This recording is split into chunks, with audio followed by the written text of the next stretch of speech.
Hello students, प्रशस्त academy के online classes में आपका एक बार फिर से मैं प्रशस्त मैं स्वागत करता हूं। और अभी तक आर्ट एंड कल्चर के इन सारे वीडियोस के माध्यम से हमने आर्ट एंड कल्चर के 48 क्वेश्चंस कवर किए थे 7 वीडियो के माध्यम से। और आज हम चलेंगे 49 क्वेश्चन पर। 49 क्वेश्चन से आगे बढ़ते हुए हमने total 54 question art and culture के जो इंपॉर्टेंट है उनको कवर किया हुआ है। तो ये आज आपका ख़त्म हो जाएगा। आर्ट एंड कल्चर का लास्ट लेक्चर होगा इस पूरी स्ट्रीम का।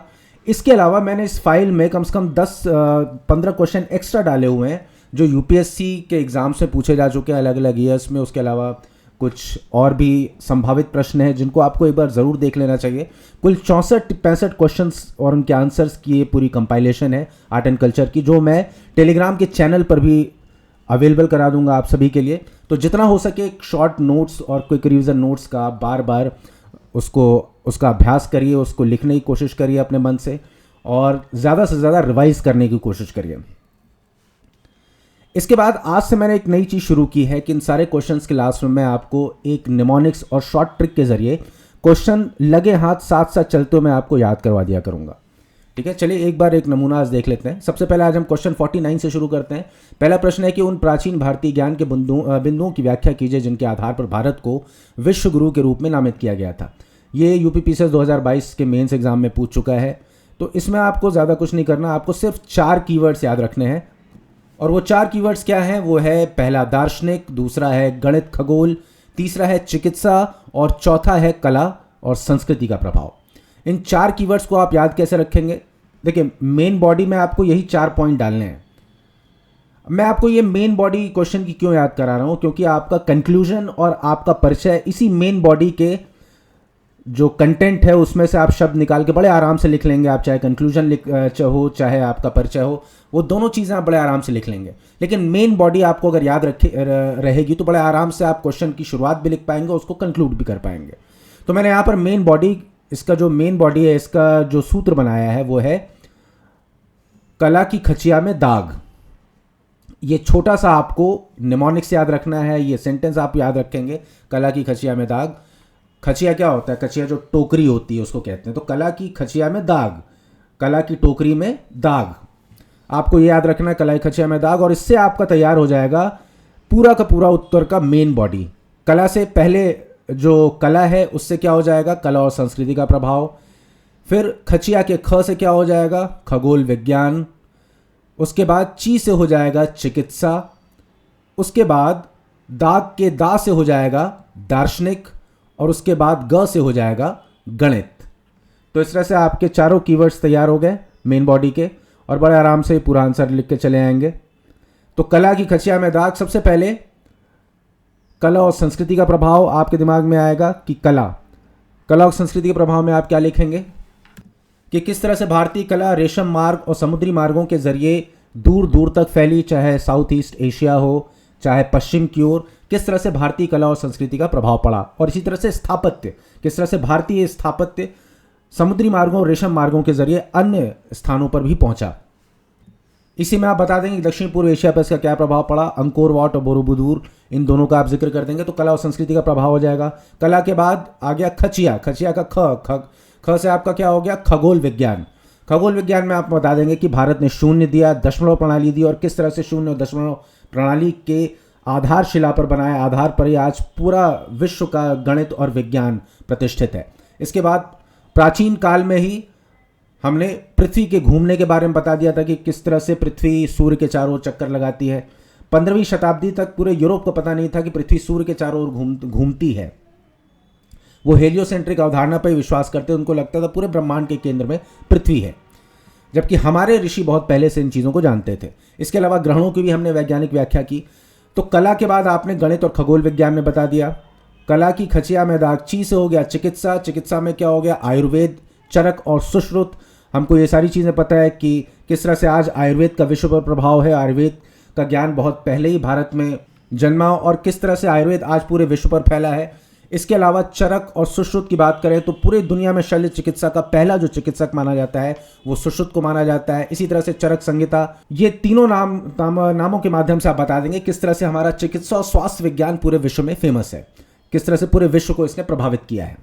इसी तरह से दा से आप बता देंगे दार्शनिक और आध्यात्मिक गहराई, वेदांत, योग, बौद्ध, जैन, ब्रह्म, आत्मा, अहिंसा, करुणा, धर्म, कर्म, मोक्ष, ये सारी चीज़ें हम अभी एक बार देख लेंगे। और ग से हो गया आपका गणित। तो हमने इस छोटे से सेंटेंस से याद कर लिया कि हमारी क्वेश्चन की आंसर की जो मेन बॉडी है उसमें क्या क्या चीज़ें आएंगी। चलिए एक बार इनका डिटेल में देख लेते हैं कि इन कीवर्ड्स को वर्ड्स कैसे सेंटेंसेस में कन्वर्ट करना है। तो पहला है कि प्राचीन भारत को विश्व गुरु या विश्व का शिक्षक की उपाधि उसके गहन और बहुआयामी ज्ञान की प्रणाली के कारण दी जाती है, जिसने केवल भारतीय उपमहाद्वीप को बल्कि पूरे विश्व को बौद्धिक, आध्यात्मिक और वैज्ञानिक रूप से समृद्ध किया। अब देखिए कैसे क्वेश्चन की मेन बॉडी से ही उसका हम परिचय डिराइव करते हैं, उसका इंट्रोडक्शन बड़े आराम से लिख सकते हैं। एक छोटी सी लाइन अपनी तरफ से आप लिख सकते हैं, प्राचीन भारत को विश्व गुरु या विश्व का शिक्षक की उपाधि उसके गहन और बहुआयामी ज्ञान की प्रणाली के कारण दी जाती है। ये कॉमन सेंस का सेंटेंस है, बड़े आराम से आप लिख सकते हैं। विश्व गुरु आप क्यों किसी को कहेंगे जब तक उसका ज्ञान बहुआयामी ना हो और गहरा ना हो। तो आपने पहला तो अपने इंट्यूशन से लिख दिया, आपने कॉमन सेंस से लिख दिया। दूसरे के बाद जितना सेंटेंस है परिचय का, आपने सब कुछ अपने क्वेश्चन की मेन बॉडी से निकाल लिया। हमने मेन बॉडी में क्या क्या चीज़ें बताई थी, पूरे विश्व को आध्यात्मिक और वैज्ञानिक रूप से समृद्ध किया। आध्यात्मिक और वैज्ञानिक अलग अलग हमने हेडिंग्स में डील किया इस चीज़ को। तो आध्यात्मिक वैज्ञानिक दोनों चीज़ किस में आएगी, बौद्धिक में ही आएगी। तो भारतीय उपमहाद्वीप को बल्कि पूरे विश्व को बौद्धिक, आध्यात्मिक और वैज्ञानिक रूप से समृद्ध किया भारत की संस्कृति ने। यह ज्ञान न केवल आध्यात्मिक चिंतक तक सीमित था, मतलब यह ज्ञान केवल आध्यात्मिक चिंतन तक सीमित नहीं था, बल्कि इसमें दर्शन, विज्ञान और कला के विभिन्न क्षेत्र शामिल थे। देखिए सारे कीवर्ड्स जो है, ये सारे वर्ड्स आपके मेन बॉडी से ही आ रहा है। मेन बॉडी में क्या हो गया, विश्व गुरु के रूप में भारत की ज्ञान परंपरा के आधार क्या क्या है, दार्शनिक और आध्यात्मिक गहराई। सबसे पहले भारत ने विश्व को वेदांत, योग, बौद्ध और जैन जैसे महान दार्शनिक निकाय प्रदान किए। ये डिफरेंट जो फिलोसॉफिकल स्कूल्स हैं वो भारत ने दुनिया को दिए। उपनिषदों ने ब्रह्म और आत्मा जैसी गहन अवधारणाओं का प्रतिपादन किया, जबकि बौद्ध धर्म ने अहिंसा और करुणा का सार्वभौमिक संदेश दिया, जो एशिया के अधिकांश हिस्सों में फैला। दुनिया भर में अगर सोल का जो कॉन्सेप्ट है वो भारत से ही गया हुआ माना जाता है। इनफैक्ट पाइथागोरस, जो अरस्तु और प्लेटो और सुकरात से भी पहले हुआ जो दार्शनिक था, उसको भी अगर आत्मा जैसी और पुनर्जन्म जैसी अवधारणाओं में विश्वास था, तो उसका रीज़न सिर्फ ये था क्योंकि भारत के जरिए भारत ने अलग अलग मार्गों के जरिए जो यहाँ के विचारों का प्रसार हुआ, उससे आत्मा और पुनर्जन्म जैसी और आत्मन जैसी अवधारणाएं थीं वो ग्रीस तक पहुंची।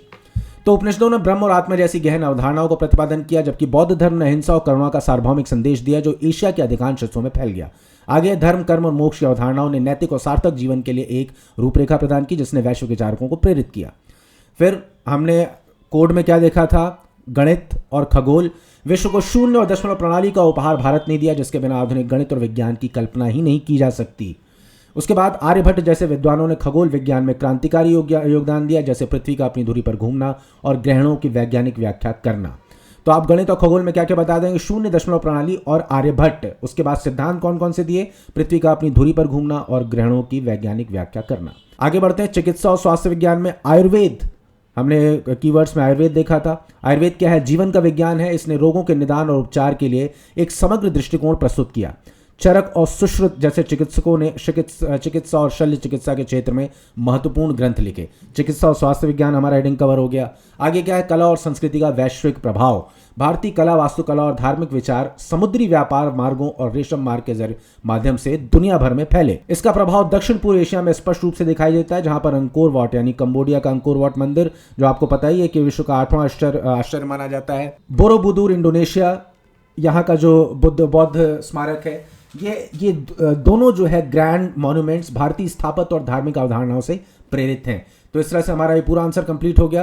अंत में आपको इन्हीं सारी चीज़ों से कुछ शब्द निकाल लेने हैं और लिख देना है कि भारत को विश्व गुरु का दर्जा उसके आध्यात्मिक दर्शन की गहराई, वैज्ञानिक नवाचारों की मौलिकता और सांस्कृतिक प्रभाव की व्यापकता के आधार पर दिया गया था। ये ऐसा कुछ भी नहीं है कि आपको अलग से सोचना है, सब आपको मेन बॉडी से आपको अलग अलग शब्द निकाल के उनको थोड़ा बहुत और एक्सप्लोर करते हुए आपको कंक्लूजन लिख देना है। तो अतः भारत को विश्व गुरु का दर्जा उसके आध्यात्मिक दर्शन की गहराई, वैज्ञानिक नवाचारों की मौलिकता और सांस्कृतिक प्रभाव की व्यापकता के आधार पर दिया गया था। यह केवल ज्ञान का निर्माता नहीं बल्कि एक उदार शिक्षक भी था, जिसने अपनी बौद्धिक संपदा को पूरी मानवता के साथ साझा किया। तो इस तरह से हमारा ये आंसर कंप्लीट हो गया। एक दो बार इसके शॉर्ट नोट्स को देख लीजिए, उसके बाद हमारा ये छोटा सा फॉर्मूला देख लीजिए, कला की खचिया में दाग। और कला की खचिया में दाग को याद करते हुए आप इसके सारे कीवर्ड्स एक बार बिना इसको देखे, हमारे आंसर को देखे बिना कागज़ पर लिखने की कोशिश करिए, अपने नोटबुक में लिखने की कोशिश करिए। और जितनी बार आप उसको लिखेंगे, आपको आने वाले समय में आपको ये फॉर्मूला जो है ये निमोनिक्स याद नहीं करना पड़ेगा। आप जब कई बार इसको इलेबरेट करके लिख लेंगे तो आपको एज इट इज़ पूरा का पूरा माइंड मैप उस शॉर्ट नोट्स का छप जाएगा आपके दिमाग में। ठीक है, तो इस तरह से आपको करना है। अभी फिलहाल आपको सिर्फ ये कोड्स याद रखने हैं, कला की खचिया में दाग, और ऐसे ही आगे मैं और 2-3 और कोड्स दूंगा, जैसे खगोलन का गधा, और जितने भी आज प्रश्न है सब मैं आपको कोड्स देने वाला हूँ। तो इस तरह से आपकी मेंस की प्रिपरेशन मैं इतनी आसान करने वाला हूँ कि आपको विश्वास नहीं होगा कि इतना आसान हो सकता था मेंस को लिखना। चलिए प्रश्न आगे चलते हैं लेके। प्रश्न है कि वैदिक साहित्य का विवरण दीजिए, और ये प्रश्न यूपीपीसीएस 2023 में पूछा भी है। अब इसमें कुछ नहीं करना है, आपको सिंपल कीवर्ड्स आपको देख लेना, और कीवर्ड्स का एक छोटा सा कोड आपको याद रख लेना है। और वो कोड क्या है? वो कोड है वेद ब्रदर मैं आऊं, यानी वेद से आपका हो गया चारों वेद, ब्रदर के ब्र से हो गया ब्राह्मण ग्रंथ, उसके बाद आ से हो गया आरण्यक, और उ से हो गया उपनिषद। वेद ब्रदर मैं आऊं, वेद से हो गया चारों वेद, ब्राह्मण, आरण्यक और उपनिषद। ठीक है, अब इसको थोड़ा सा इसका शॉर्ट नोट्स देख लेते हैं। इसमें हम लिखेंगे क्या क्या। परिचय सबसे प्राचीन ग्रंथ है, पता ही आपको, और इंडो आर्यन परंपरा के हैं ये। धर्म दर्शन संस्कृति की आधारशिला यही रखते हैं। आज हमारी पूरी जो सनातन संस्कृति चली आ रही है उनकी आधारशिला रखने वाले यही ग्रंथ हैं। वैदिक साहित्य जिसको बोलते हैं, उसमें क्या क्या आते हैं? वेद, ब्राह्मण, आरण्यक, उपनिषद। एक तो सबसे प्राचीन ग्रंथ है, इंडो आर्यन परंपरा का वाहक है ये। धर्म दर्शन संस्कृति की आधारशिला रखते हैं, और मौखिक परंपरा से एक जनरेशन से, एक पीढ़ी से दूसरी पीढ़ी तक ये स्थानांतरित आज तक किए जाते रहे। मैंने पिछली बार जब डिस्कशन किया था तो आपको बताया था कि मौखिक परंपरा से इनका संरक्षण क्यों किया जाता था, और वैदिक संस्कृत इतनी कठिन क्यों होती थी। क्योंकि वैदिक संस्कृत को कठिन रखना इसलिए जरूरी था ताकि उसमें मिलावट ना हो सके किसी तरह की। ठीक है, तो ये परिचय में आपको लिख देना है। सबसे प्राचीन ग्रंथ इंडो आर्यन परंपरा, धर्म दर्शन संस्कृति की आधारशिला, मौखिक परंपरा। उसके बाद वैदिक साहित्य का वर्गीकरण आपको बता देना। संहिता, संहिता में 4 वेद आते हैं, कौन कौन से? ऋग्वेद, सामवेद, यजुर्वेद, अथर्ववेद। सबके बारे में एक एक लाइन आपको लिख देनी है। उसके बाद ऋग्वेद में आपको बता देना प्राचीनतम है। उसके बाद 1028 सूक्त। सामवेद संगीत का स्रोत, संगीतमय मंत्र। यजुर्वेद, ये सारी चीजें आप प्री की तैयारी करते समय आपको रटी होंगी, एंशियंट जब पढ़ते होंगे। यजुर्वेद में क्या? यज्ञ अनुष्ठान विधि है, और ये गद्य पद्य दोनों में लिखा हुआ है। अथर्ववेद क्या है? जादू टोना, उपचार, दैनिक मंत्र। ब्राह्मण ग्रंथ क्या है? ये यज्ञ की व्याख्या करते हैं, दार्शनिक और प्रतीकात्मक पहलुओं के बारे में बताते हैं। आरण्य ग्रंथ, वन ग्रंथ, ये वनों में इनका अध्ययन पठन पाठन होता रहा, और रहस्यवादी विचार के प्रणेता ये ग्रंथ रहे। वानप्रस्थ के समय ही ये ग्रंथ पढ़े जाते थे। उपनिषद, वेदांत, आत्मा, ब्रह्म, कर्म, मोक्ष, और इन सब का दार्शनिक आधार। तो भारत की सनातन परंपरा का जो सर्वोच्च ज्ञान है, जो सर्वोच्च दर्शन है, वो उपनिषदों में निहित है, और यही हमारी भारतीय मेधा का इसे शिखर कहा जाता है। निष्कर्ष, धर्म, समाज, राजनीति, अर्थव्यवस्था का स्रोत है वैदिक साहित्य, और समृद्ध बौद्धिक परंपरा के वाहक और उत्पत्ति करता है। चलिए अब इनको हम लोग डिटेल में देख लेते हैं कि इस आंसर में और क्या क्या, इन सारे कीवर्ड्स को हमें कैसे एक्सप्लेन करना है। और हमने याद कर लिया था इसका कोड क्या है, वेद ब्रदर में आऊं। तो वैदिक साहित्य में सबसे पहले परिचय में आप लिख देंगे, वैदिक साहित्य प्राचीन भारत के सबसे पुराने और पवित्र ग्रंथों का विशाल संग्रह है, यानी सबसे पुराने और पवित्र ग्रंथ। इंडो आर्यन, अगला कीवर्ड हो गया, इंडो आर्यन से जोड़ा जाता है। ये साहित्य भारतीय धर्म, दर्शन और संस्कृत की आधारशिला है, और इसे मुख्य रूप से 4 श्रेणियों में विभाजित किया गया है। ये ग्रंथ मौखिक परंपरा के माध्यम से पीढ़ियों तक हस्तांतरित होते रहे हैं। वैदिक साहित्य का वर्गीकरण, संहिता, 4 वेद, ये वैदिक साहित्य का मूल है। ऋग्वेद ये सबसे प्राचीन वेद है। हालांकि बहुत सारे वैदिक जो विशेषज्ञ वो ये मानते हैं कि अथर्ववेद वास्तव में सबसे पुराने हैं, लेकिन बात वहीं जाके अटक जाती है कि धर्म कुछ और नहीं बल्कि राजनीति ही है। अगर राजा सुदास दाशराग युद्ध में पांचजन्य कबीलों से हार गए होते तो आज हम इंद्र की जगह वरुण को पूज रहे होते, और हमारा पूरा का जो डीटी सिस्टम है, हमारे पूरे देवता बदल चुके होते, हमारे पूरे देवताओं का क्रम बदल गया होता, हमारे जिन देवताओं को पूज रहे होते उनका नाम भी बदल गया होता। तो अगर देखा जाए तो राम मनोहर लोहिया कभी कहा करते थे कि धर्म जो है वो राजनीति जो है वो अल्पकालिक धर्म है, और धर्म दीर्घकालिक राजनीति, यानी धर्म और राजनीति एक दूसरे से अलग नहीं है। हमेशा 2 संस्कृतियों के टकराव में जो संस्कृति जीती, जो समाज जीता, उसके देवता उस पूरी संस्कृति के मुख्य आराध्य बन गए। यह अक्सर होता है।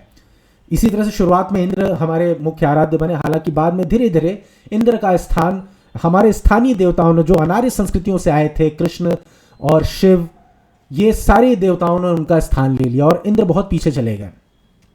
तो इस तरह से अगर आपको धर्म को समझना है तो आप राजनीति को समझिए। इसके बाद सबसे प्राचीन वेद है, आप इसमें लिख दीजिएगा बिना किसी शक शुबा के कि वेद सबसे प्राचीन है जिसमें देवताओं की स्तुति में रचे गए 1028 सूक्त हैं। और वैसे अथर्ववेदों को एक समय वेदों में रखा भी नहीं जाता था, अथर्ववेद बाद में वेदों का अंग बने। शुरुआत में सिर्फ त्रयी थे, सामवेद, ऋग्वेद, सामवेद, यजुर्वेद, ये तीनों वेद माने जाते थे। चौथा वेद अथर्ववेद बाद में जोड़ा गया जब भारतीय संस्कृति ने दूसरे तत्वों को भी, अपने विरोधी तत्वों को भी अपने अंदर समन्वय करना, अपने अंदर समाहित करना शुरू किया। अथर्व शब्द जो है अगर देखा जाए तो भारतीयों और पारसियों, जहां से भारतीय पारसी दोनों असल में भाई हैं एक तरह से देखा जाए, और इन दोनों के जो कॉमन प्रीस्ट थे, इनके कॉमन एंसेस्टर थे या पूर्वज थे, वो अथर्वन ऋषि माने जाते थे। अथर्वन जो इनके कॉमन प्रीस्ट हुआ करते थे, वहीं से अथर्व शब्द आया है। तो इस तरह से देखा जाए तो शुरुआत में अथर्ववेद को इसीलिए त्रयी का नाम नहीं दिया गया क्योंकि दाशराग युद्ध में सुदास की विजय हुई थी और सुदास को जिताने में इंद्र का ज्यादा योगदान था, क्योंकि सुदास के जो पुरोहित तो वो इंद्र की आराधना करते थे और पांचजन्य के जो पुरोहित थे वो वरुण की आराधना करते थे। तो एक तरह से जनरेशंस के बीच लड़ाई थी दाशराग युद्ध, जिसने हमारे भारत की, हमारे सनातन धर्म की दिशा हमेशा से बदल दी, हमेशा के लिए बदल दी। तो आप आगे कभी इस बारे में चर्चा होगी, अगर हम जब विस्तार से पढ़ेंगे इस बारे में तो इन चीज़ों के बारे में बड़े सूक्ष्म तरीके से जानेंगे। फिलहाल ये समझ लें कि ये ऋग्वेद के बारे में आपको लिखना है कि सबसे प्राचीन वेद है जिसमें देवताओं की स्तुति में रचे 1028 सूक्त हैं। सामवेद इसे भारतीय संगीत का स्रोत माना जाता है क्योंकि इसमें यज्ञों के दौरान गाए जाने वाले मंत्रों का संगीतमय संग्रह है। यजुर्वेद इसमें यज्ञों के अनुष्ठानों और प्रक्रियाओं का वर्णन है, यह गद्य और पद्य दोनों में है। इसके बाद अथर्ववेद इसमें जादू टोना, बीमारियों के उपचार और दैनिक जीवन से संबंधित मंत्र विश्वास शामिल है।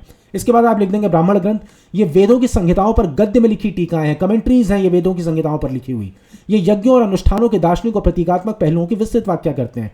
ब्राह्मण ग्रंथ, अगर शतपथ ब्राह्मण की आपको कहानी याद होगी कि शतपथ ब्राह्मण में मैंने लास्ट टाइम गौतम राहुगण और उनके जो राजा थे विदेह माधव, उनकी कथा सुनाई थी कि किस तरह से पूर्व में आर्यों का विस्तार हुआ।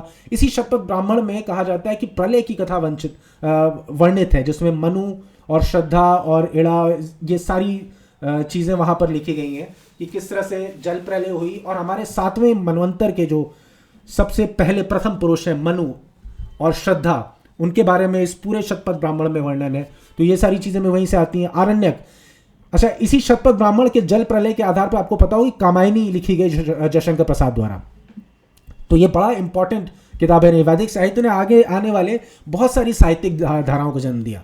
आरण्यक, इन्हें वंद ग्रंथ भी कहा जाता है, ये ब्राह्मण ग्रंथों के परिशिष्ट हैं और इनमें यज्ञों के रहस्यवादी और दार्शनिक पहलुओं पर ध्यान केंद्रित किया गया है। ये वानप्रस्थ आश्रम में रहने वाले ऋषियों द्वारा पढ़े जाते थे।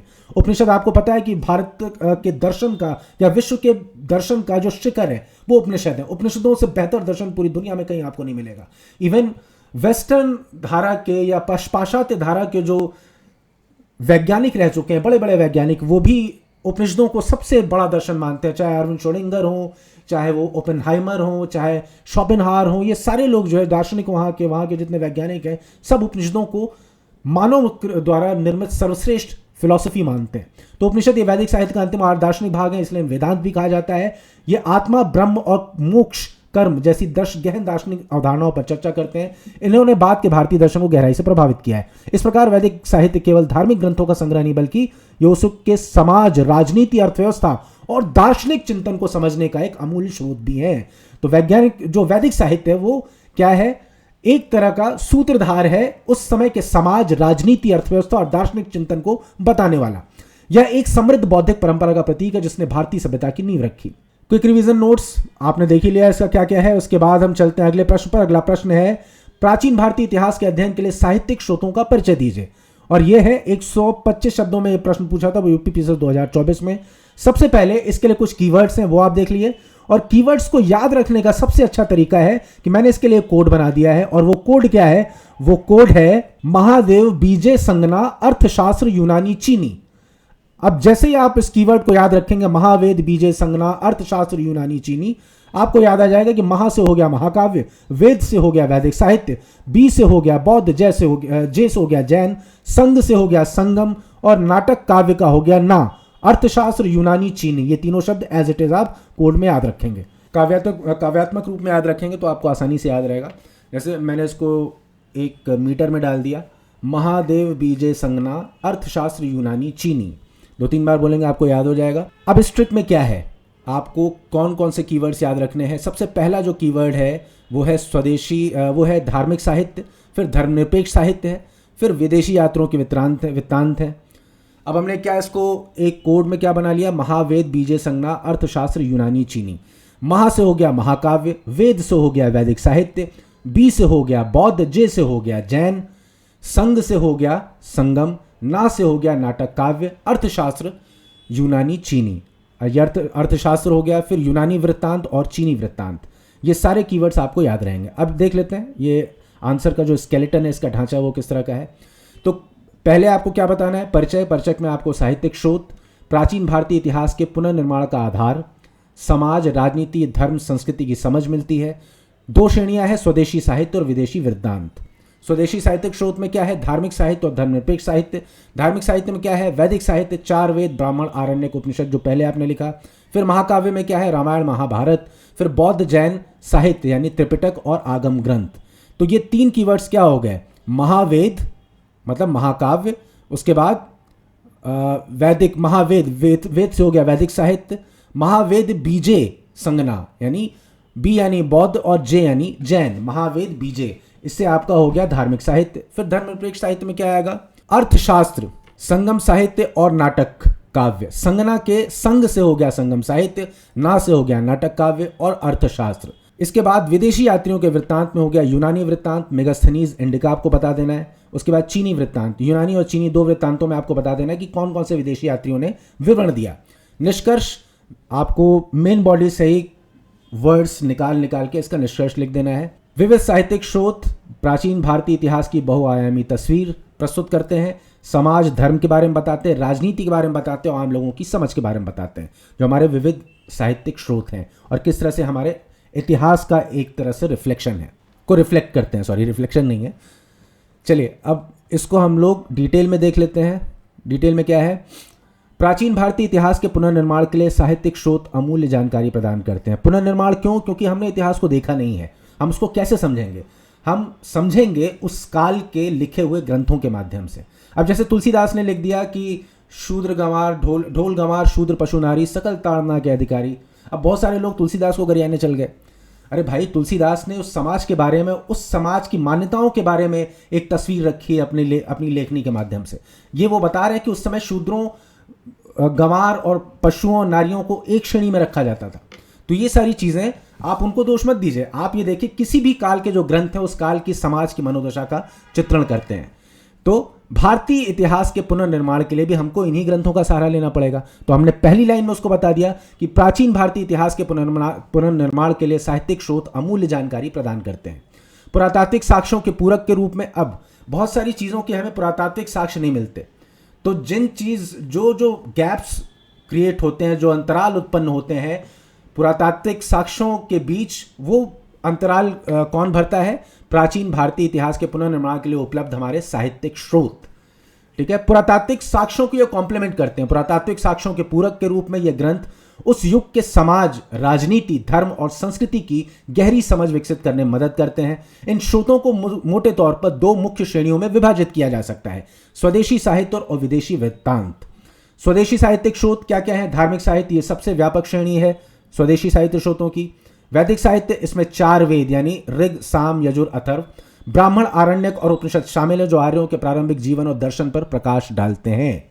उसके बाद महाकाव्य, रामायण और महाभारत उस काल के सामाजिक, राजनीतिक और नैतिक मूल्यों की जानकारी देते हैं।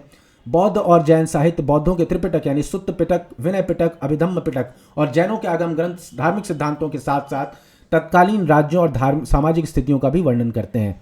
तो आपने धार्मिक साहित्य में क्या क्या बता दिया, सबसे व्यापक श्रेणी है पहले तो। उसके बाद वैदिक साहित्य में 4 वेद का बता दिया, ब्राह्मण, आरण्यक, उपनिषद बता दिया, और ये आर्यों के आरंभिक जीवन और दर्शन पर प्रकाश डालते हैं, ये बता दिया।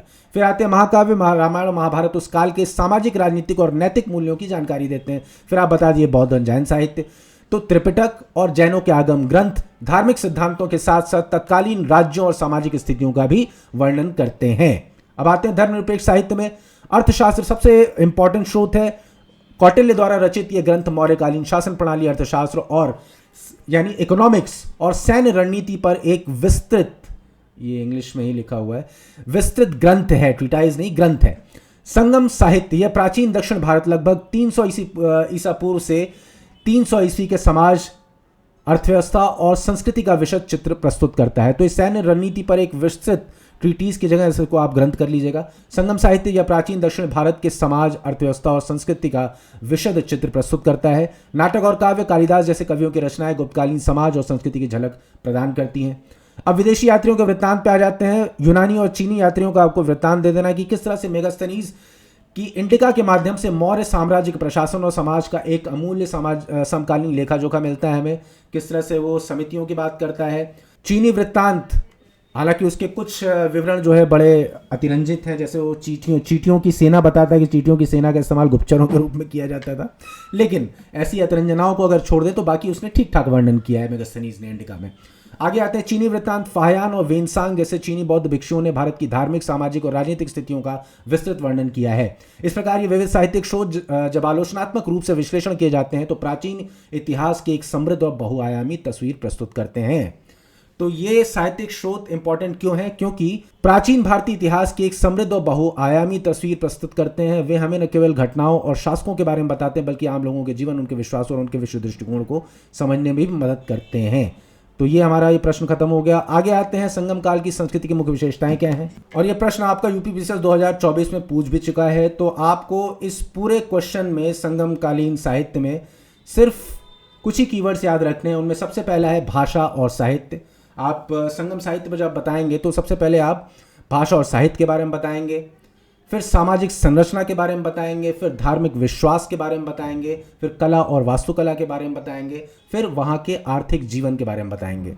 ठीक है, अब इन पांचों कीवर्ड्स को याद रखने के लिए हम एक छोटा सा हमने एक ट्रिक बना ली। वो ट्रिक क्या है? आभास धावक है। आभास के आ से हो गया आर्थिक, भा से हो गया भाषा और साहित्य, स से हो गया सामाजिक संरचना और धा से हो गया धार्मिक, उसके बाद व से हो गया वास्तुकला और क से हो गया कला।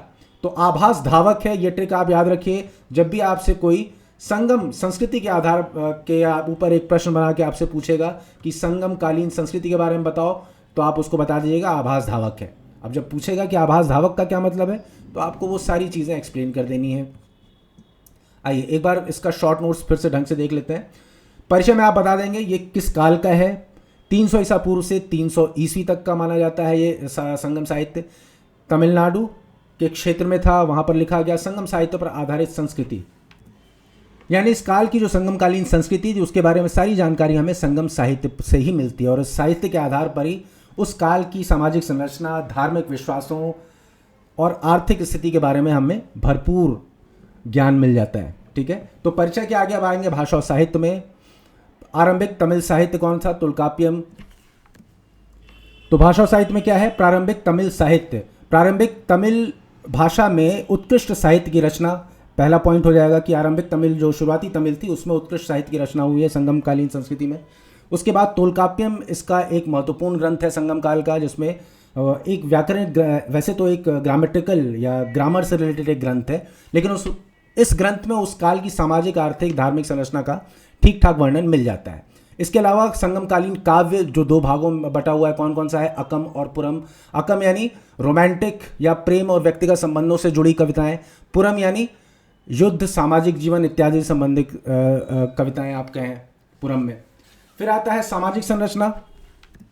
तो सामाजिक संरचना में हम क्या लिख देंगे? पहले हम त्रिणय प्रणाली के बारे में बता देंगे। त्रिणय प्रणाली दरअसल एक भू पारिस्थितिकी विभाजन था जमीनों का, जैसे उसमें मुल्लय और कुरिंजी, इस तरह की कई तरह की 5 तरह की ज़मीनों को बांटा गया था। कृषि भूमि, चरागाह भूमि, अकृषित तट, इस तरह की भूमियों के आधार पर एक तरह की सामाजिक संरचना थी वहाँ पर संगमकालीन समाज में।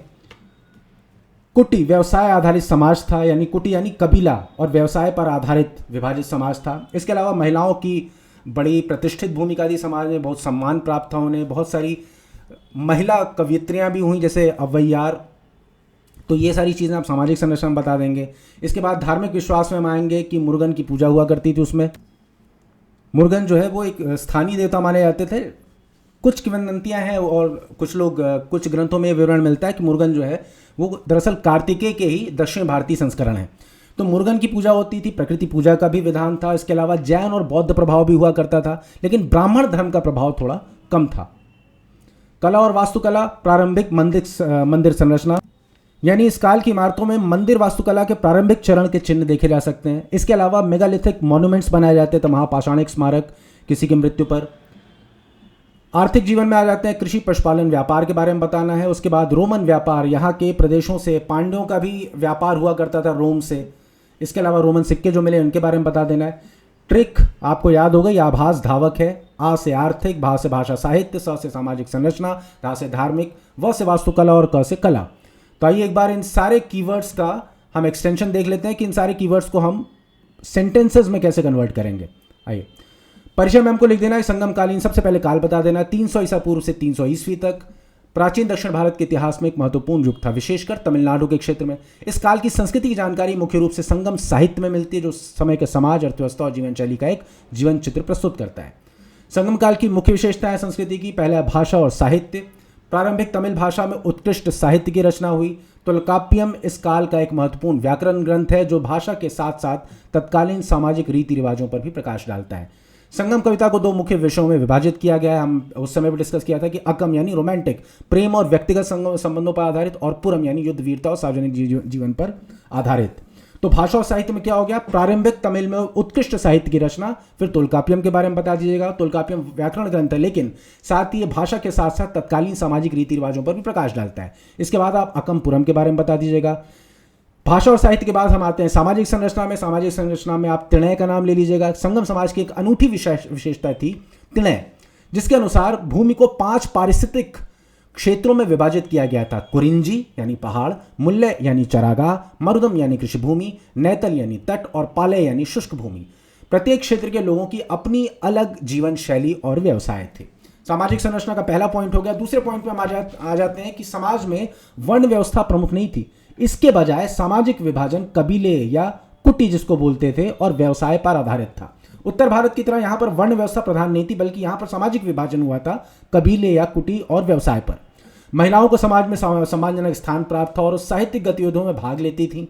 अवैया जैसी कई महिला कवित्रियां इस काल में हुई। धार्मिक विश्वास क्या है, लोग मुख्य रूप से स्थानीय और स्वदेशी देवताओं जैसे मुर्गन की पूजा करते थे। प्रकृति की पूजा भी प्रचलित थी। तो मुर्गन ही आपको याद रखना है, प्रकृति पूजा आपको याद रखना है। उसके बाद बीजे यानी बौद्ध और जैन धर्म आपको याद रखना है, इनका कुछ प्रभाव था, लेकिन ब्राह्मणवादी धर्म का प्रभाव कम था। कला और वास्तुकला, इस काल में मंदिर वास्तुकला के प्रारंभिक चरण देखे जा सकते हैं, जो साधारण संरचनाओं के रूप में थे।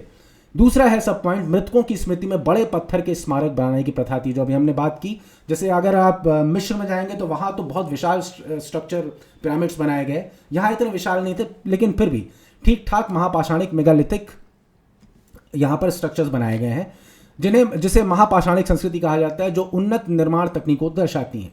आर्थिक जीवन में क्या, अर्थव्यवस्था का आधार कृषि, पशुपालन, व्यापार था। रोमन साम्राज्य का समुद्री व्यापार होता था, जिसका प्रमाण दक्षिण भारत में पाए गए रोमन सिक्कों से मिलता है।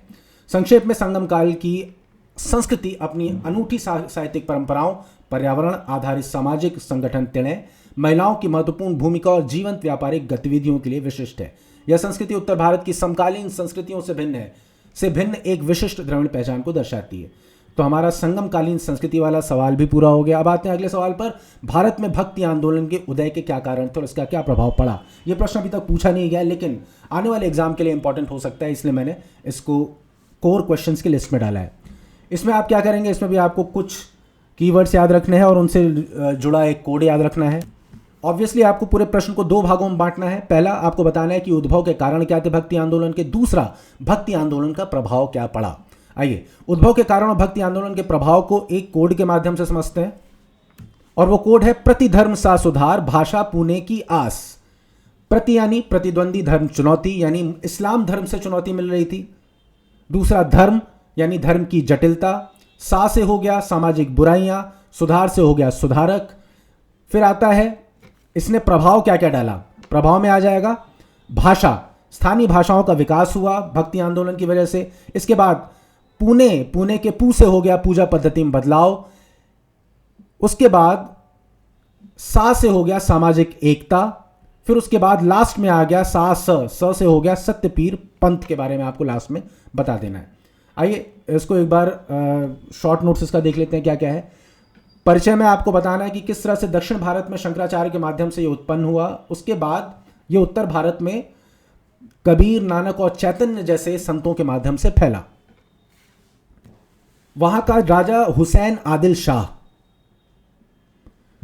तो लास्ट में आप सत्यपीर पंथ के बारे में बता देंगे। ये एक तरह की हिंदू मुस्लिम सहिष्णुता और एकता का प्रतीक था। इसके अलावा स्थानीय भाषाओं का विकास भी हुआ। भक्ति आंदोलन के प्रभाव स्वरूप क्या हुआ, हिंदी, गुरुमुखी और बंगाली जैसी भाषाओं में साहित्य रचा जाने लगा और इस तरह से इन स्थानीय भाषाओं का विकास हुआ। निष्कर्ष में आप क्या बता देंगे, धार्मिक सामाजिक कुरीतियों में कमी, समानता, सहिष्णुता और स्थानीय विकास, साहित्य के विकास को बढ़ावा। एक दो बार इन सारे कीवर्ड्स को देखिए, शॉर्ट नोट्स को देखिए और दोबारा इस कोड को याद करिए, प्रतिधर्म सा सुधार, भाषा पुणे की सास। जब आपने इसको दोहरा लिया, 2-3 बार देख लिया, हो सके तो इसको, इस पूरे कोड को कागज़ पर इलैबोरेट करके लिखने की कोशिश करिए। जब आप ये काम कर लें उसके बाद आइए हम देखते हैं कि इन सारे कीवर्ड्स को कैसे इलैबोरेट करना है। सबसे पहले क्या है, परिचय में आप लिखेंगे उत्पत्ति, बताएंगे इसकी उत्पत्ति कहाँ उसी 7वीं से 12वीं शताब्दी के बीच नैनार अलवार की भावपूर्ण कविताओं में हुई। दर्शन, संतों ने धर्म को कठोर कर्मकांड के बजाय उपास्य उपासक के बीच प्रेम पर आधारित व्यक्तिगत बंधन के रूप में देखा। विस्तार मूलतः शंकराचार्य के साथ दक्षिण भारत में शुरू हुआ था और 16वीं शताब्दी तक कबीर, नानक, चैतन्य जैसे संतों के प्रभाव से पूरे भारत में फैल गया। उत्पत्ति बता दीजिए 7वीं से 12वीं शताब्दी। नैनार अलवार अगर याद रहे तो लिख दीजिए। दर्शन बता दीजिए उपास्य उपासक के बीच प्रेम पर आधारित व्यक्तिगत बंधन। विस्तार शंकराचार्य के साथ दक्षिण भारत में शुरू और 16वीं शताब्दी तक सदी तक कबीर, नानक, चैतन्य जैसे संतों के प्रभाव से पूरे भारत में फैला। भक्ति आंदोलन के उदय के कारण क्या है, हिंदू समाज में बुराइयां हमने देख ही लिया। जाति व्यवस्था की कठोरता की वजह से बहुत सारे लोग इस बंधन से, कठोर बंधन से बाहर निकलकर ईश्वर को सहज सखा भाव से गले लगाने के लिए आतुर थे और इस वजह से भक्ति आंदोलन परवान चढ़ा लोगों की इसी भावना के कारण।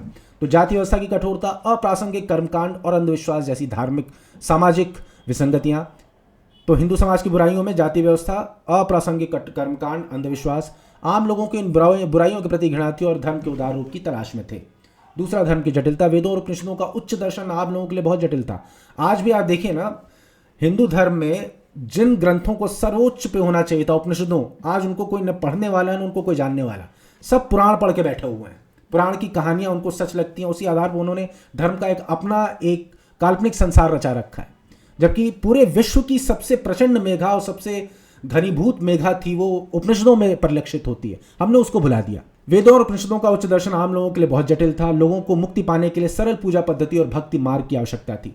धार्मिक सुधारकों की भूमिका, शंकर, रामानुज, कबीर, नानक, चैतन्य आदि ने लोगों से भक्ति और प्रेम के सबसे सरल तरीके से पूजा करने का आह्वान किया। प्रतिद्वंदी धर्म से चुनौती, मुस्लिम शासन और कट्टरपंथी शासकों के कारण हिंदुओं के हृदय में भय और निराशा थी, जिसके लिए उन्हें शांत होना चाहिए थी। भक्ति आंदोलन का प्रभाव, उच्च नैतिक मूल्य स्थापित हुए समाज में शिशु हत्या और सती जैसी अनैतिक प्रथाओं का विरोध किया। शराब, तंबाकू के निषेध को प्रोत्साहित किया। उच्च नैतिक मूल्यों को बनाए रखते हुए अच्छी सामाजिक व्यवस्था स्थापित करने का उद्देश्य। हिंदू और मुस्लिम समुदायों में एकता आई। दोनों समुदायों के बीच बढ़ती कड़वाहट कम हुई। इससे संतों और सूफी संतों ने मैत्री, सौहार्द, सहिष्णुता और समानता का संदेश फैलाया। पूजा पद्धति में बदलाव, पूजा पद्धति ने एक नया मोड़ लिया जिसमें ईश्वर के प्रति भक्ति और प्रेम को महत्व दिया जाने लगा। दूसरा, सर्वशक्तिमान ईश्वर के प्रति समर्पण आंदोलन का केंद्रीय विषय बना। सत्यपीर पंथ का उदय, सहिष्णुता की भावना का परिणाम सत्यपीर के एक नए पंथ के रूप में सामने आया। इसकी शुरुआत जौनपुर के हुसैन शाह की पहल पर हुई, जिसने अकबर द्वारा अपनाई गई उदारवाद की भावना का मार्ग प्रशस्त किया। ठीक है, ये जौनपुर का था लेकिन शासक था पूरे बंगाल का। स्थानीय भाषाओं का विकास, कबीर हिंदी, नानक गुरुमुखी और चैतन्य बंगाली ने स्थानीय भाषाओं में उपदेश दिए। इससे देश के विभिन्न हिस्सों में स्थानीय भाषा और साहित्य के विकास को बढ़ावा मिला। निष्कर्ष क्या हुआ, इन दूरगामी प्रभावों के कारण मध्ययुगीन समाज की धार्मिक दुर्दशा दूर हुई। इन शिक्षाओं ने दमित वर्गों के लिए सांत्वना का काम किया। एक गहरा परिवर्तन आया जिसने एक उदार और समग्र भारतीय समाज की नींव रखी। तो निष्कर्ष में आप बता दीजिए, धार्मिक दुर्दशा दूर हुई, दमित वर्गों के लिए सांत्वना और उदार और समग्र भारतीय समाज की नींव।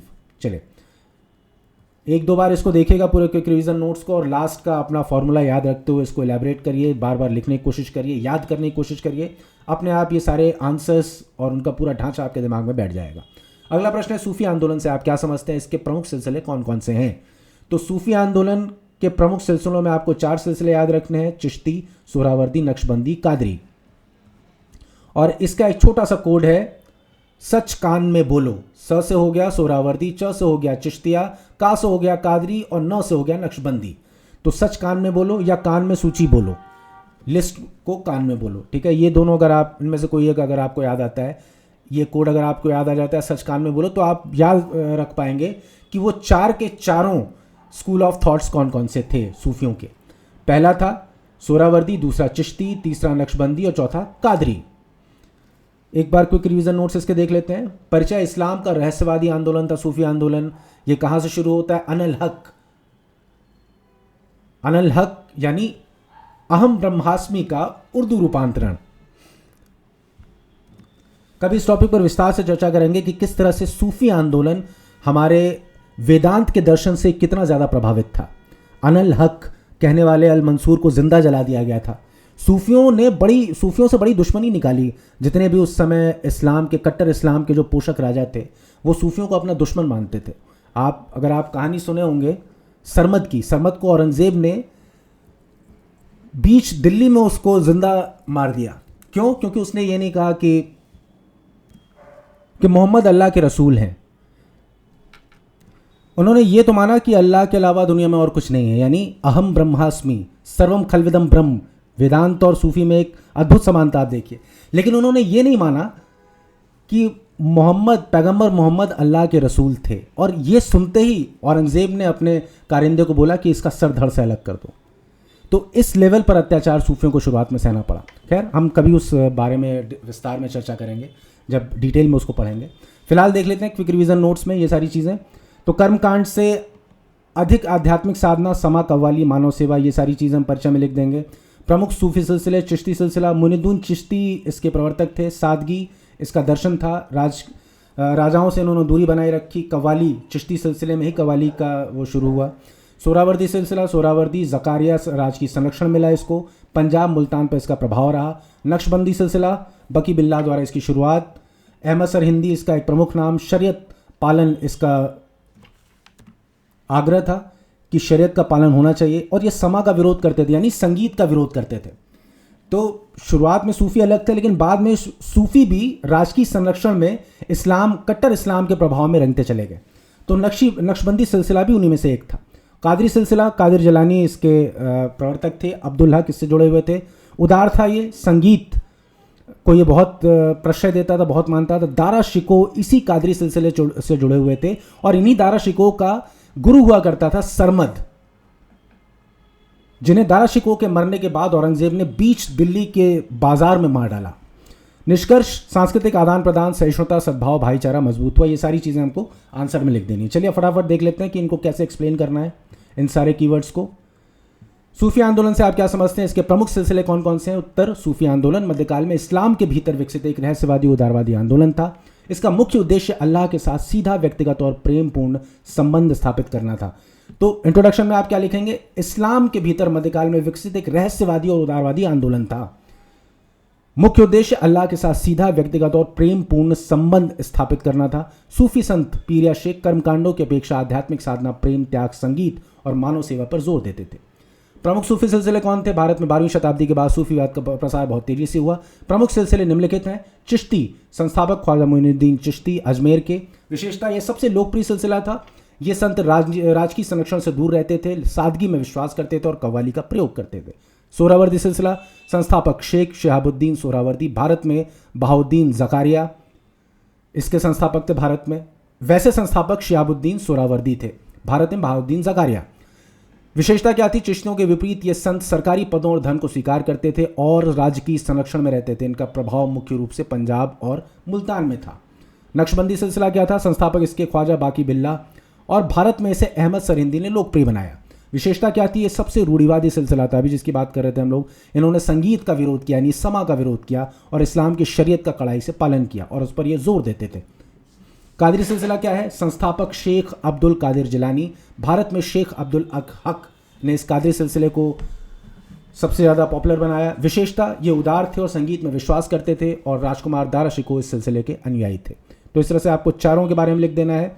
फिर लास्ट में निष्कर्ष लिख देना कि सूफी आंदोलन ने इस्लाम और हिंदू धर्म के बीच सांस्कृतिक आदान प्रदान को बढ़ावा दिया, जिससे समाज में सहिष्णुता, मानव कल्याण और भाईचारे की भावना मजबूत हुई। चलिए अब चलते हैं अगले प्रश्न पर। अगला प्रश्न है, भारतीय दर्शन की 6 परंपरागत विचारधाराओं की संक्षेप में व्याख्या कीजिए। अब इसमें आपको एक छोटा सा कोड याद रखना है और वो कोड है नव संयोग है पुत्र। देखिए ये कोड लिखा है नव संयोग है पुत्र। तो नव के न से हो गया न्याय, व से हो गया वैशेषिक, ये दोनों जोड़ीदार माने जाते हैं। संयोग के संग से हो गया सांख्य, योग से हो गया योग दर्शन, तो दो दो चार दर्शन ये हो गए, बाकी बचे दो दर्शन। तो पुत्तर के पू से हो गया पूर्व मीमांसा और तर से हो गया आपका उत्तर मीमांसा। तो इस तरह से ये तीन अलग अलग जोड़े हैं। पहला न्याय वैशेषिक, फिर दूसरा जोड़ा है सांख्य और योग का, तीसरा जोड़ा है पूर्व और उत्तर मीमांसा का। तो नव संयोग है पुत्तर। ये कोड आप याद रखेंगे, आप आराम से 6 के 6 भारत के आस्तिक दर्शनों को लिख के चले आएंगे, ठीक है, जिन्हें षड दर्शन भी कहते हैं। और इन्हें आस्तिक दर्शन क्यों कहते हैं? क्योंकि ये वेदों के प्रामाण्य में विश्वास रखते हैं, ये वेदों को अनुलंघनीय मानते हैं, वो ईश्वरीय वाणी मानते हैं वेदों को। यहां पर आस्तिक और नास्तिक का बंटवारा इस तरह से नहीं कि कोई भगवान को मानता है कोई नहीं मानता, नहीं। भारत में आस्तिक दर्शन वो है जो वेदों को मानते हैं, और जो उनको नहीं मानते हैं वो नास्तिक दर्शन हो गए। नास्तिक दर्शनों में कौन हो गया? बौद्ध, जैन और चारवाक। तो इसमें पूछा है भारत के 6 आस्तिक दर्शन, हम बता देंगे। न्याय है, वैशेषिक है, सांख्य है, योग है, पूर्व मीमांसा और उत्तर मीमांसा है। चलिए अब इनका परिचय देख लेते हैं। वेदों की प्रामाणिकता को स्वीकार करने वाले 6 दर्शन, इन्हें ही आस्तिक दर्शन कहते हैं। कौन कौन से हैं? न्याय, वैशेषिक, सांख्य, योग, पूर्व मीमांसा और उत्तर मीमांसा। न्याय में क्या है? इसके प्रवर्तक थे महर्षि गौतम, याद रखिएगा, बहुत इंपॉर्टेंट प्रश्न है, प्री में भी अक्सर पूछ देता है। तर्क प्रमाण, न्याय दर्शन का पूरा इन्होंने तर्क दिखाया कि किस तरह से सत्य ज्ञान की प्राप्ति हो जाती है। तो इस क्रम में उन्होंने बहुत सारे तरीके बताए हैं, जैसे शब्द प्रमाण, प्रत्यक्ष, अनुमान, उपमान और शब्द। इन सारे माध्यमों से हम सत्य ज्ञान तक पहुंच सकते हैं। फिर आता है वैशेषिक। तो इनकी जो तर्क मीमांसा है, इनका जो लॉजिकल सिस्टम है, सबसे अच्छा न्यायिकों का माना जाता है भारतीय दर्शन में। फिर आते हैं वैशेषिक। महर्षि कणाद इसके संस्थापक थे। इन्होंने सत्ता मीमांसा या तत्व मीमांसा भी कहते हैं, यानी मेटाफिजिक्स, यानी ईश्वर, आत्मा, पुनर्जन्म और सृष्टि का मूल तत्व, ये सारी चीज़ें, इन सब का जो मीमांसा होती है, जो ब्रेन स्टॉर्मिंग होती है, उसे हम कहते हैं तत्व मीमांसा या सत्ता मीमांसा, यानी मेटाफिजिक्स। तो वैशेषिक जो है अपनी मेटाफिजिक्स के लिए विख्यात है। परमाणुवाद इसने बनाया है सबसे पहले भारत में। वेस्टर्न्स तो 15वीं शताब्दी में उन्होंने सारी चीज़ें खोजनी शुरू की, और बहुत लेट जाके उनको परमाणु का पता चला, रदरफोर्ड का, और ये सारे जितने मॉडल आए बहुत बाद में आए। हमारे यहाँ महर्षि कणाद ने बहुत पहले ही बता दिया था कि पूरा जगत परमाणुओं से मिलकर बना है। इसके अलावा 6 पदार्थों का जिक्र करते हैं। फिर आते हैं हम सांख्य में। महर्षि कपिल ने इसके संस्थापक थे, और इसमें द्वैतवाद यानी डुअलिज्म का मतलब इस संपूर्ण सृष्टि जो आपके सामने जो ऑब्जर्वेबल यूनिवर्स है, ये सबका पूरा निर्माण जो है पुरुष और प्रकृति के मेल से हुआ है। पुरुष यानी आप, मतलब ऐसा नहीं कि यहाँ पर लड़कियों को पुरुष नहीं कहा जाए, पुरुष यानी आत्मा, चाहे वो लड़की के भीतर हो चाहे लड़के के भीतर है, और प्रकृति यानी जड़ पदार्थ। तो पुरुष वो है इस प्रकृति को भोगने के लिए ही पैदा हुआ, और प्रकृति इसलिए है ताकि पुरुष द्वारा भोगी जा सके। और इन दोनों का जो मेल है, दोनों का जो संयोग है, इसके माध्यम से इस पूरी सृष्टि का निर्माण होता है। ये सांख्य दर्शन का सबसे बड़ा दर्शन है, सबसे बड़ा विचार है। योग, महर्षि पातंजलि, आपको पता ही, इन्होंने योग दर्शन की नींव रखी। ध्यान, अनुशासन, अष्टांग योग की इसमें बात होती है। पूर्व मीमांसा महर्षि जैमिनी, कर्मकांड, यज्ञ, अनुष्ठान, इन सब की इसमें बात होती है। उत्तर मीमांसा यानी महर्षि वादरायण इसके संस्थापक थे। ब्रह्म आत्मा संबंध और ज्ञान मार्ग की इसमें चर्चा हुई है। निष्कर्ष एक दूसरे के पूरक हैं तथा भारतीय दर्शन की विविधता और गहराई का निर्माण करते हैं। इस तरह से ये सारी चीज़ें आपको लिखनी है। हमेशा की तरह आपको मेन बॉडी याद रखनी है। वह कौन कौन सी? नव संयोग है पुत्र, यानी न्याय, वैशेषिक, सांख्य, योग, उत्तर मीमांसा और पूर्व मीमांसा। इसके माध्यम से आप इसकी मेन बॉडी लिख लें, और मेन बॉडी अगर आपकी उत्तर की आती है तो आप बड़े आराम से उसका परिचय भी लिख लेंगे और उसका निष्कर्ष भी लिख लेंगे। चलिए एक बार डिटेल में देख लेते हैं इन सारे कीवर्ड्स को। तो भारतीय दर्शन की 6 रूढ़िवादी आस्तिक विचारधाराएं, जिन्हें सामूहिक रूप से षड दर्शन कहा जाता है, वे हैं जो वेदों के अधिकार को अंतिम प्रमाण के रूप में स्वीकार करती हैं। ये विचारधाराएं जीवन के विभिन्न पहलुओं, ज्ञान, मीमांसा और मोक्ष के मार्ग पर प्रकाश डालती है। न्याय क्या है? इसके संस्थापक जो है महर्षि गौतम है। केंद्रीय विषय इसका क्या है? तर्क और ज्ञान मीमांसा। विशेषज्ञता क्या है? ज्ञान मीमांसा का क्या मतलब? ब्रेनस्टॉर्मिंग, ज्ञान की प्राप्ति कैसे होती है, सत्य ज्ञान क्या है, उसका परीक्षण कैसे होना चाहिए, ये सारी चीज़ों का इसमें विश्लेषण किया गया है न्यायिकों ने अपने पूरे दर्शन में। विशेषता क्या है? ये सही ज्ञान प्राप्त करने के लिए तर्कशास्त्र और प्रमाणों जैसे प्रत्यक्ष, अनुमान, उपमान, शब्द के अध्ययन पर केंद्रित है। तो आपने एक बड़ा महत्वपूर्ण, बड़ा पॉपुलर आपने निर्णय सुना होगा, न्याय वाक्य सुना होगा कि जहां जहां आग है वहां वहां धुआं है। ये सबसे इंपॉर्टेंट इस पूरे उसका न्याय वाक्य है, जिसके अलग अलग रूपों के माध्यम से बताते हैं कि किस तरह से व्याप्ति का संबंध होता है, शब्द प्रमाण क्या होते हैं, उपमान क्या होता है, ये सारी चीज़ों का मीमांसा इस न्याय दर्शन में की गई है। न्याय का उद्देश्य तर्क संगत साधनों द्वारा मोक्ष प्राप्त करना है। मोक्ष यानी ज्ञान की प्राप्ति, जो फॉल्स नॉलेज है उसको हटाना, और निर्वाण प्राप्त करना यानी सम्यक ज्ञान की प्राप्ति। वैशेषिक दर्शन क्या कहता है? इसके संस्थापक जो है महर्षि कणाद है। केंद्रीय विषय है इसका तत्वमीमांसा और ब्रह्मांड विज्ञान। तत्वमीमांसा हमने आपको बताया। विशेषता क्या है? यह भौतिक संसार की प्रकृति का विश्लेषण करता है। यह मानता है कि ब्रह्मांड अणु और 6 पदार्थों यानी द्रव्य गुण कर्म सामान्य विशेष समवाय से मिलकर बना है। यह न्याय के साथ मिलकर काम करता है। न्याय और वैशेषिक दोनों जोड़ीदार दर्शन है। सांख्य क्या है? संस्थापक इसके महर्षि कपिल है। केंद्रीय विषय इसका द्वैतवाद और सृष्टि की रचना। विशेषता यह सृष्टि को 2 मूलभूत तत्वों पुरुष यानी चेतना और आत्मा और प्रकृति जड़ पदार्थ में विभाजित करता है। यह मोक्ष के लिए इन दोनों के बीच भेद के ज्ञान पर जोर देता है। योग क्या है? इसके संस्थापक महर्षि पातंजलि हैं। केंद्रीय विषय है इसका ध्यान और शारीरिक अनुशासन। विशेषता इसकी क्या है? यह सांख्य दर्शन के सैद्धांतिक आधार को स्वीकार करता है। यह मोक्ष प्राप्त करने के लिए 8 गुना मार्ग या अष्टांग योग, यम नियम आसन प्राणायाम प्रत्याहार धारणा ध्यान समाधि के पालन पर जोर देता है। अब आते हैं पूर्व मीमांसा पर। संस्थापक इसके महर्षि जैमिनी है। केंद्रीय विषय वेदों की कर्मकांडी व्याख्या। विशेषता क्या है? यह वेदों के कर्मकांडी भाग संहिता और ब्राह्मण ग्रंथों पर केंद्रित है। इसका उद्देश्य धर्म को समझना और यज्ञ तथा अनुष्ठानों के उचित प्रदर्शन के माध्यम से मोक्ष प्राप्त करना है। उत्तर मीमांसा क्या है? वेदांत। संस्थापक इसके महर्षि बादरायण। ब्रह्म सूत्र इन्होंने लिखा है। केंद्रीय विषय ब्रह्म सूत्र को जो है प्रस्थान त्रयी में भी गिना जाता है। प्रस्थान त्रयी में कहा जाता है कि अगर हिंदुत्व के मूल दर्शन को समझना है तो आप प्रस्थान त्रयी को पढ़िए। प्रस्थान त्रयी में सिर्फ 3 ग्रंथ आते हैं। पहला है ब्रह्मसूत्र, दूसरा है भगवद गीता और तीसरे हैं उपनिषद। तो इसी ब्रह्मसूत्र की रचना महर्षि बादरायण ने की थी। केंद्रीय उपनिषद क्या है? उपनिषदों का विषय क्या है? उपनिषदों का दर्शन ज्ञान मार्ग। विशेषता यह वेदों के ज्ञान कांड पर आधारित है। इसका केंद्रीय विषय ब्रह्म, परम वास्तविकता और आत्मा व्यक्तिगत चेतना के बीच के संबंध को समझना है, जिससे अद्वैत यानी अद्वैतवाद जैसे विभिन्न दार्शनिक शाखाएं निकली।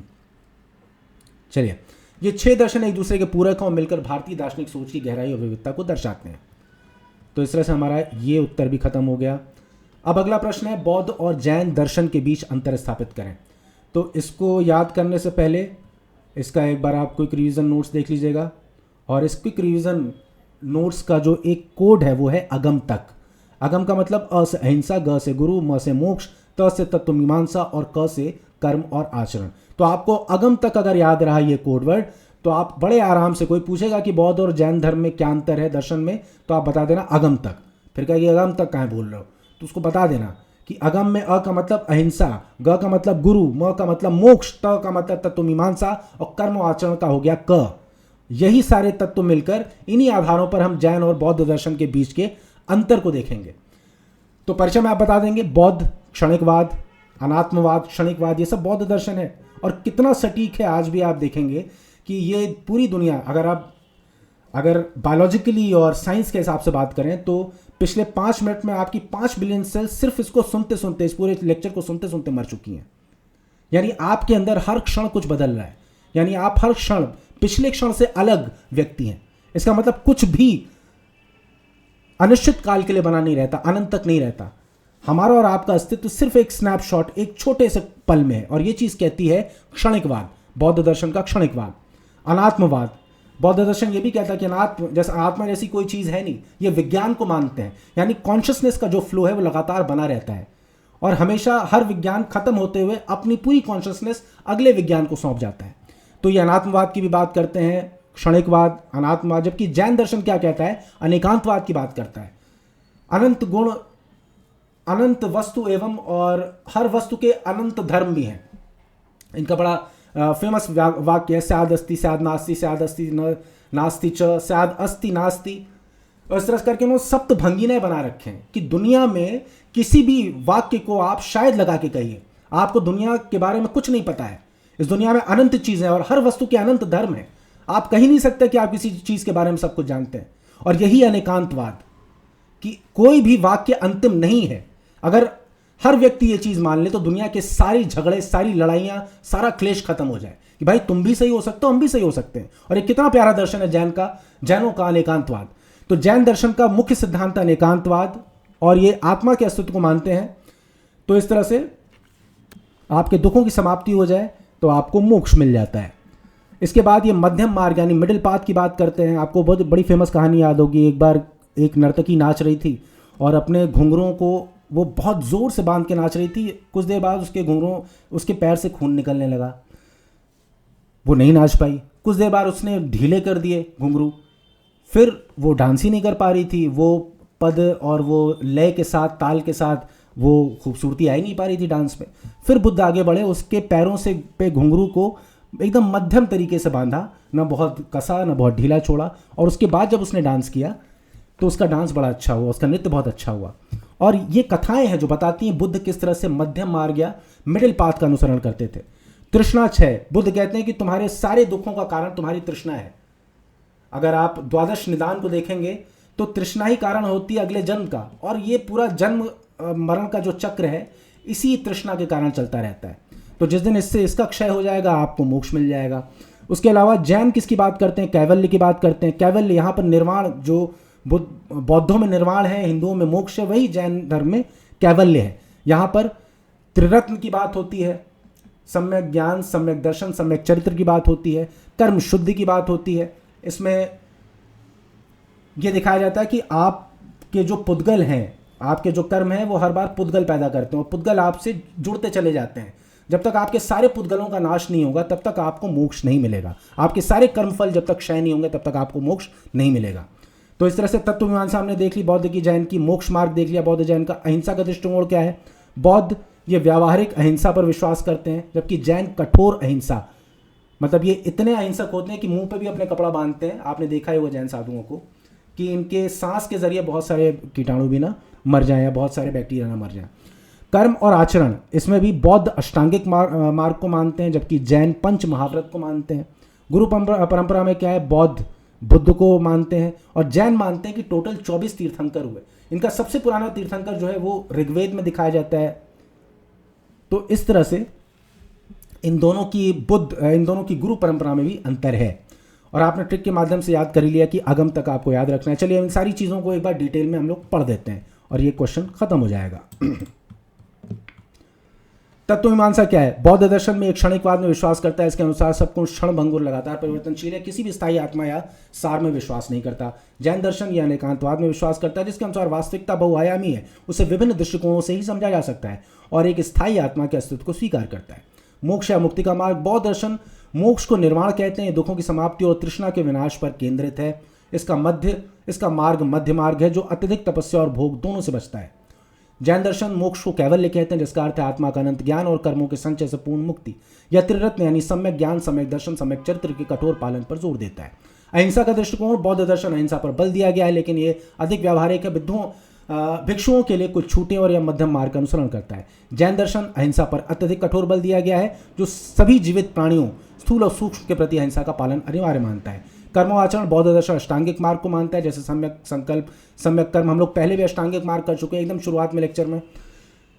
पर चलना मोक्ष का व्यवहारिक रास्ता है, जो नैतिक आचरण और मानसिक अनुशासन का संयोजन है। जैन दर्शन पंच महाव्रत, अहिंसा, सत्य, अस्तेय, ब्रह्मचर्य और अपरिग्रह का कठोरता से पालन करना आवश्यक माना जाता है, खासकर दिगंबर संतों के लिए। गुरु और मार्गदर्शक, बौद्ध दर्शन बुद्ध को अंतिम गुरु मानता है। जैन दर्शन 24 तीर्थंकरों की एक श्रृंखला है, अंतिम थे महावीर जो मोक्ष का मार्ग दिखलाते हैं। ठीक है, अब इस तरह से ये सवाल भी आपका खत्म होता है। अगला प्रश्न है, आज का अंतिम प्रश्न है, चारवाक दर्शन पर संक्षिप्त टिप्पणी लिखिए। ये यूपीएससी के एग्जाम में 2007 में पूछा भी जा चुका है। मैंने इसमें अलग से जोड़ दिया, क्या भारत की नई पीढ़ी चारवाक दर्शन की विचारधारा से प्रभावित है? हो सकता है कि इस तरह से थोड़ा सा अगर एक्सपेरिमेंटेटिव होता है आयोग तो इस तरह का सवाल पूछ सकता है। तो चारवाक दर्शन सबसे पहले हम देख लेंगे। चारवाक दर्शन जिसे लोकायत दर्शन भी कहा जाता है। अच्छा, इसमें पहले मैं आपको ट्रिक बता दूं कि आपको ट्रिक कैसे याद करना है इस पूरे दर्शन के मेन बॉडी को ट्रिक के माध्यम से।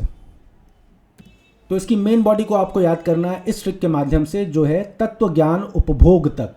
तत्व से हो जाएगा तत्व मीमांसा यानी मेटाफिजिक्स, ज्ञान से हो जाएगा ज्ञान मीमांसा, फिर न से हो जाएगा नैतिकता, उपभोग यानी उपभोक्तावाद, त से हो गया तर्कवाद और क से हो गया कर्म। तो अगर आपने तत्व ज्ञान उपभोग तक याद कर लिया तो आपको याद आ जाएगा कि मेन बॉडी में आपको क्या क्या हेडिंग्स लिखनी है। चारवाक दर्शन मुख्य विशेषताएं, सबसे पहले ज्ञान मीमांसा। चारवाक जो है वो केवल प्रत्यक्ष प्रमाण को मानते हैं। वो कहते हैं कि प्रत्यक्षम किम प्रमाणम, यानी प्रत्यक्ष को प्रमाण की जरूरत नहीं होती, वो अपने आप में प्रमाण है। जो सामने है वही प्रत्यक्ष, प्रति अक्ष जो सामने दिख रहा है वही सही है, इसके अलावा बाकी सारी दुनिया की जो है वो खाली कल्पनाएं हैं, फर्जिफिकेशन, और कुछ नहीं है। तो ज्ञान मीमांसा में क्या याद रखते हैं, चारवाक का अगर आप व्याप्ति का खंडन देखेंगे ना, तो उन्होंने ऐसा जबरदस्त व्याप्ति का खंडन किया है कि उससे दार्शनिक खंडन किसी चीज का आपको कहीं मिलेगा नहीं। ठीक है, तो चारवाकों का जो ज्ञान मीमांसा है वो केवल प्रत्यक्ष को प्रमाण मानता है। ये ना आकाश को मानते हैं, ना उपमान को मानते हैं, ना अनुमान को मानते, किसी चीज को नहीं मानते जो आंखों के सामने वही सच है, इसके अलावा सब झूठ है। तत्व मीमांसा ये क्या मानते हैं कि 4 तत्व हैं, क्षितिजल पावक गगन समीरा पंच तत्व यह अधम शरीरा। चारवाक दर्शन का है कि इन्हीं 4 तत्वों के माध्यम से पूरे संसार का निर्माण हुआ है। 5वें तत्व आकाश को भी नहीं मानते हैं, क्योंकि आकाश भी अनुमान का विषय है। ठीक है, तत्व मीमांसा क्या है, 4 तत्व मानते हैं, आत्मा, ईश्वर, पुनर्जन्म, कर्म का निषेध करते हैं। नैतिकता, ये सुखवाद पर विश्वास करते हैं, हीडोनिज्म। हम जिस हीडोनिस्टिक ट्रेडमिल पर आज चल रहे हैं, सुखवादी ट्रेडमिल पर लगातार दौड़ रहे हैं, वो चारवाकों की देन है। आज आपको लगता है कि आपने अगर आईफोन खरीद लिया, आईफोन 16 खरीद लिया, तो आपका सारा जीवन का उद्देश्य पूरा हो गया। नहीं, आप 10 दिन उसको रखेंगे, 11वें दिन आपके अंदर फिर से बेचैनी शुरू हो जाएगी, क्योंकि आईफोन 17 मार्केट में आ चुका है, अब आपको वो चाहिए। ये है हीडोनिस्टिक ट्रेडमिल, यह है सुखवादी ट्रेडमिल, जिस पर हम लगातार दौड़ते रहते हैं, जिसमें एक लक्ष्य के पूरा होने पर हम दूसरा लक्ष्य अपने जीवन का बना लेते हैं, और सिर्फ इसी भौतिकवादी ट्रेडमिल पर हम दौड़ते रहते हैं पूरे टाइम। और यही चीज़ जो है चारवाक भी प्रमोट करता है, कहता है कि यावत जीवत सुखम जीवेत ऋणम त्यक्त्वा घृतं पीबेत। ठीक है, सुखवाद को वो मानता है कि जब तक जियो सुख से जियो। आज आप जितना भी आपके दोस्त मिलेंगे, बहुत ज़्यादा पढ़ना आपको ले चलेंगे, चलो यार चाय पीते हैं, कह रहे बचा हुआ है अभी, कह रहे यार मजा लो जीवन का, कितने दिन पता नहीं अगले दिन जिंदा रहोगे कि मर जाओगे। यही दर्शन देते हैं चारवाक का। तो ये है चारवाक का सुखवाद, ऋणम कृत्वा घृतं पीबेत। एक बड़ा मशहूर है इनका कि पीत्वा पीत्वा पुनः पीत्वा यावद पतति भूतले। कहते हैं कि पियो पियो, इतना दारू पियो कि जमीन पे गिर जाओ, दोबारा उठो, दोबारा पियो। मतलब इस लेवल का एक्सट्रीमिज्म है चारवाक के दर्शन में, इस लेवल का भौतिकवाद है। तो आप उस लेवल को बिल्कुल उस लेवल को अडॉप्ट मत करिए, लेकिन कुछ हद तक चारवाक दर्शन वो है, वो हमारे व्यावहारिक जीवन को संभव बनाता है। आज जितने पूरे दुनिया के जितने आविष्कार हैं, जितनी भौतिक सुख सुविधाएं हैं, उसमें चारवाक दर्शन का एक रोल आप मान सकते हैं कि अगर दुनिया सिर्फ मेटाफिजिक्स के पीछे भागती, आत्मा, दर्शन, आत्मा, ईश्वर और जो नहीं दिख रहा उसके पीछे भागती, तो हम इस जीवन में जो आज तक उपलब्धियां पाई वो सब धरी की धरी रह जाती, हम कुछ कर ही नहीं पाते, हम संतुष्ट रहते अपने जीवन से। तो चारवाक दर्शन एक व्यवहारिक दर्शन है, कुछ हद तक, एक्सट्रीम पे मत जाइए, कुछ हद तक व्यवहारिक दर्शन है। और इसीलिए नई पीढ़ी पर भी इसका प्रभाव है। क्यों? क्योंकि एक बड़ा तार्किक दर्शन है, बड़ा विश्लेषणात्मक दर्शन है, उपभोक्ता और सुखवाद को प्रश्रय देता है। भौतिक सुख, कहता है कि भौतिक सुख सबसे इंपॉर्टेंट है, बाकी मोक्ष वोक्ष गया तेल लेने इनके हिसाब से। त्वरित संतुष्टि, इंस्टेंट ग्रेटिफिकेशन, आपकी इंद्रियों की संतुष्टि सबसे इंपॉर्टेंट चीज़ है। तर्कवाद, संशयवाद, ये किसी भी चीज़ को ये नॉलेज में मानते हैं, ये बिलीफ नहीं करते। इनका मानना है कि जो है उसको, जो सच है उसको, उस पर विश्वास करने की जरूरत नहीं है। विश्वास आप उसी पे करते हैं जो आपको लगता है ही नहीं। जो सच है वो नॉलेज का विषय है। तो ये तर्कवाद और संशयवाद की बात करते हैं, कहते हैं तब तक किसी चीज पर संशय करो जब तक वो चीज सही सिद्ध ना हो जाए। अंधविश्वास का विरोध करते हैं, तर्क की प्रधानता है, कर्म पर विश्वास करते हैं, वर्तमान जीवन पर ये ध्यान देते हैं। ये कहते हैं यावत जीवेत सुखम जीवेत घृतम कृत्वा पुनः घृतम, क्या है यार, घृतम पीत्वा यावत जीवेत सुखम जीवेत ऋणम कृत्वा घृतम पीबेत भस्मीभूतस्य देह को पुनरागमन कुतः। ये कहते हैं कि भस्मीभूत की देह बनी है यार, दोबारा तुमको आना नहीं है, किस चक्कर में पड़े हो तुम? जो है उसको मजा लो, उसको एंजॉय करो लाइफ को। यू लिव ओनली वंस, एकदम जनरेशन जेड वाला जो पूरा दर्शन इसमें आ रहा है, you live only once, yolo. ठीक है, तो कर्म पर विश्वास, वर्तमान जीवन पर ध्यान। इस तरह से हमने चारवाक का पूरा दर्शन देख लिया। पहले में देख लिया मुख्य विशेषताएं, ज्ञान मीमांसा, तत्व मीमांसा, नैतिकता, नई पीढ़ी पर प्रभाव, भोक्तावाद, सुखवाद, तर्कवाद, संशयवाद, कर्म पर प्रभाव इत्यादि। ट्रिक क्या है? तत्व ज्ञान उपभोग तक, बस ये याद कर लो अपना, आपको ये पूरा का पूरा चारवाक दर्शन याद हो जाएगा। तो इस तरह से आज का हमारे लेक्चर कंप्लीट होता है। इसके बाद मैंने अन्य संभावित और पूर्व की परीक्षाओं में पूछे गए प्रश्नों का भी कंपाइलेशन कर दिया है इस पूरी शीट में। मैं इसको थोड़ा सा इसमें काम करूंगा, आपको पुराने प्रश्नों में भी ट्रिक दे दूंगा, ताकि जब आपके हाथ में ये पूरा का पूरा आंसर शीट, ये पूरा का पूरा PDF आए, तो बड़े आराम से आप ट्रिक्स के माध्यम से सारे के सारे आंसर तुरंत रिवाइज कर पाएँ। ठीक है, अगला प्रश्न देखिए, विजयनगर के राजा कृष्णदेवराय न केवल 1 से 10 विद्वान थे अपितु विद्या साहित्य के महान संरक्षक भी थे। चर्चा कीजिए। 2016 का क्वेश्चन है, इसका भी मैंने आंसर दिया हुआ है। इसकी ट्रिक्स नहीं बताई हैं, ये आप बस एक बार देख लेना कि मान लीजिए इस तरह के एकदम ऊट पटांग सवाल है, आउट ऑफ द लीग कुछ आपसे पूछ देता है, तो आपके पास लिखने के लिए कुछ ना कुछ होना चाहिए। अगला प्रश्न है, प्रारंभिक बौद्ध स्तूप कला लोक विषयों कथानकों को चित्रित करते हुए बौद्ध आदर्शों की सफलतापूर्वक व्याख्या करते हैं विशदीकरण। ये है, ये भी प्रश्न पूछ चुका है। इसके बाद इस तरह से मैंने करीब 64 तक प्रश्न इसमें क्वेश्चन नंबर 64 तक किया हुआ है। तो इस तरह से इन 64 प्रश्नों की आपको पीडीएफ बहुत जल्दी मिल जाएगी 1-2 दिन में। मैं इसमें कुछ लास्ट मिनट चेंजेस करूंगा जिससे आपको पढ़ने में और भी मज़ा आए और उसको ट्रिक्स आपको हर क्वेश्चन की मिल जाए। तो चलिए, अब नेक्स्ट वीडियो जो मैं लाऊंगा वो रिवीजन का वीडियो होगा, जिसमें आर्ट एंड कल्चर को पूरी तरह से हम लोग रिवाइज करेंगे सिर्फ एक वीडियो में, और वो सबसे क्रांतिकारी वीडियो होने वाला है। आप सोचिए 2.5-3 घंटे में आप पूरा आर्ट एंड कल्चर रिवाइज करके और जबान पे आपके एक एक चीज़, कितना मज़ा आएगा।